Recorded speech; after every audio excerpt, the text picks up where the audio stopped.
سالها پیش در شام جوانی خوشچهره اما فقیر زندگی می‌کرد. برای گذران زندگی هر روز در کوچه و بازار راه می‌رفت و بادزن می‌فروخت تا لقمه نانی به دست آورد. روزی زنی ثروتمند که شوهرش تاجری بزرگ بود از پنجره خانه‌اش بیرون را نگاه می‌کرد. ناگهان چشمش به آن جوان افتاد. از دیدن چهره و پاکی نگاهش خوشش آمد.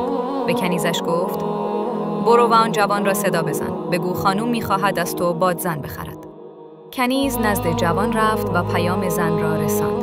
جوان بیخبر از نیت پنهان آن زن به خانه‌اش رفت. وقتی وارد شد، زن به کنیز گفت: بیرون برو و در را ببند. کنیز رفت و در را بست.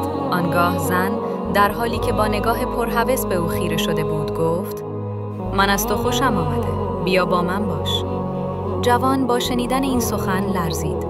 ایمان در دلش زنده شد و با خود گفت: اگر به حرف او گوش بدهم خودم را نابود کردم.